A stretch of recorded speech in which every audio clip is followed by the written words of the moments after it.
This is our planet Earth around the Atlantic Ocean. In between the two lines, there's a lot of sun. In Africa, people have beautiful smile. They look happy. South Americans are dancing in the streets. Salsa, samba, tango de amor. Life is hot and colorful. Up north, it is either raining, snowing or freezing all year. The world is grey and most people are depressed. Northlings want to retire and go south to sit in the sun. So why the hell people from the sunny part want to go north? The answer is simple. Down south, the money symbols have one stripe. Up north, the money symbols have two stripes. This money surely must be better, 'cause two is more than one. Oh yes! Messages from people who went north tell extraordinary stories about money trees and gold coin shitting donkeys.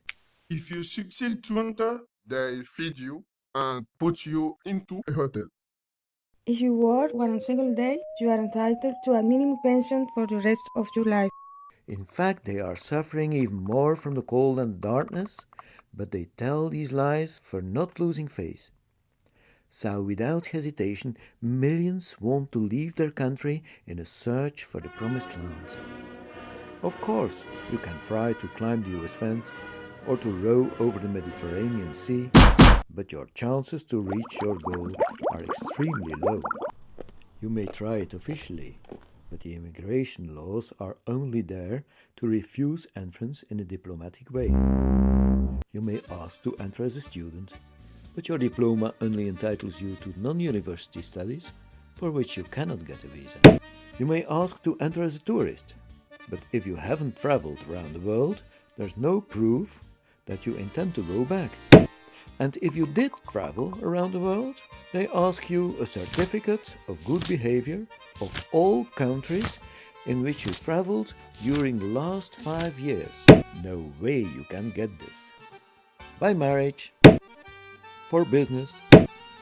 In fact, there is no way of people getting officially in without help from inside. To get help from inside, ask someone to speak of your assets, and you may get invited by a powerful friend who helps you through the administration. Whenever you do get in, immediately seduce your friend and ask him to accompany you to town hall to state your address at his place and ask permission to stay in the country. There it gets tricky. They ask you to give them copies of 57 different types of documents, and when you finally succeed in producing more documents than any white person ever saw, they'll call you a person without papers and give you a number. Your file starts its way through the administration and you start waiting. As each civil service has a noble minimum of 3% mentally disabled employees, no offense meant, and your file has to pass through 20 different services, the chance that the file doesn't get lost is about 50%. By the way, 3% is a minimum, there's no maximum. When a few years later you see that hundreds of lucky higher numbers have been treated and you still haven't got any answer, if you ask, they'll say, the Justice Department is still examining your file. Nobody will tell you, but it means that your file is lost.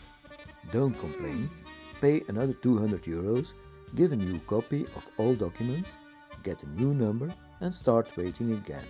Before getting the permission to stay, you'll obtain a diploma and a job and pay taxes and get married, and by giving birth over and over, you'll fill your husband's grey life with joy and plenty of colors. And one day, when you're old and grey, your residence permit.